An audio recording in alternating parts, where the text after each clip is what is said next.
What's going on, guys? It's Mike Gastin. In this video, I'm going to explain Occam's Razor. I'm going to give you a little bit of a background on where it comes from and provide some examples, at least one or two, to help you get a better grasp of this mental model. All right, Occam's Razor is a philosophical razor, and I'll explain what a philosophical razor is in a minute, but it states that entities should not be multiplied beyond necessity. It's often paraphrased today as the simplest explanation is usually the best one. Occam's Razor is also known as the law of parsimony. Now, parsimony is just a 10-cent word that means to be extremely thrifty or careful with resources. Occam's Razor is parsimonious in that it says we should look for the simplest explanations when in search of the truth. Conversely, unnecessarily complex and convoluted explanations are unlikely to be correct. Now, it advocates for simplicity or parsimony and helps you choose the most likely explanation by eliminating those that are needlessly complex. Okay, that's fine, but why is it called a razor? Now, in philosophy, a razor is a principle or a rule of thumb that's used to shave away unnecessary ideas or theories. And that's exactly how Occam's Razor works. It's a rule of thumb used to cut away less likely explanations. Now, I'll give you an example of Occam's Razor in action in just a moment, but first, let's talk about where this philosophical razor gets its name. Who, pray tell, is Occam? Occam's Razor is named after William of Occam. He's a 14th century Franciscan friar, theologian, and scholastic philosopher. He was born in the town of Occam, which is located in Surrey, England, and he attended Oxford. In fact, William spent 6 years at Oxford and did enough work to be granted his master's, but for reasons that we don't know, he never received that honor.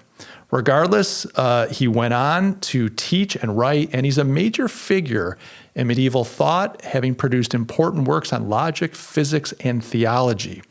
Now, the funny thing is, he was often at the center of significant intellectual and political controversies of his day, and he even went as far as to publicly call Pope John XXII a heretic. Unsurprisingly, in hindsight at least, William of Occam was eventually excommunicated. What a surprise from the Roman Catholic Church.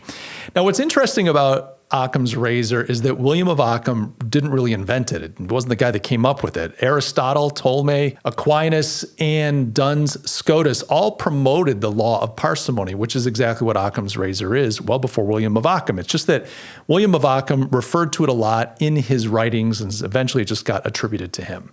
All right, so now we've covered how Occam's Razor works. We've explained philosophical razors and talked a little bit about William of Occam's background. Now it's time for an example. How would you use Occam's Razor? Here's an example. Let's say you live in an apartment building in New York City that's right next to a railway line. And as you're watching television, a loud rumble overwhelms you. It's just this thunderous sound. Now, is that loud noise a train going by, or is it a herd of African water buffalo stampeding on the street below? Using Occam's Razor, you can easily choose the simplest explanation, and that is that it's a train. You live in an apartment right next to a railway line in one of the biggest cities in North America. It's obvious it's not a herd of African water buffalo. But I've got to caution you because you can oversimplify with Occam's Razor and actually end up with the wrong answer. So for example, someone might go to the doctor with flu-like symptoms. They might have a headache, sore throat, and a fever. The doctor, kind of using Occam's Razor, can just jump to a conclusion that they've got the flu. It's obvious. They've got all the symptoms. It's the simplest explanation. But it's quite possible that something else is going on. And if the doctor did further tests, they might find out that this person has Lyme disease. You want to be careful with Occam's Razor that you don't use it to jump to conclusions. Now, there are two things to keep in mind if you want to avoid misapplying Occam's Razor. And the first is just remember it's a rule of thumb. It's not a law. It's a rule of thumb. So it's just kind of a loose guide to help you.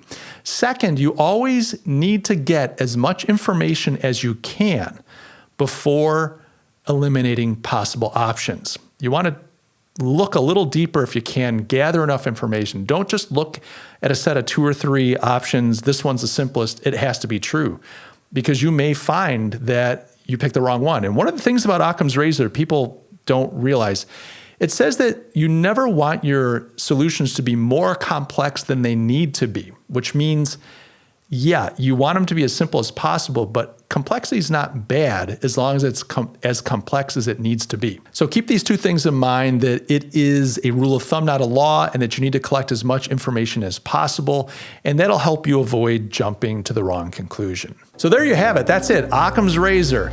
It's named after William of Occam. It's a philosophical razor. It states that the simplest explanation is often the best one. It's a rule of thumb that's best applied to eliminate unlikely explanations after you've reasonably collected as much data as possible. Guys, thanks so much for watching. I hope you found this useful. Make sure to like and subscribe. Do all the things. Never forget, I love you all, and I'll catch you in the next video.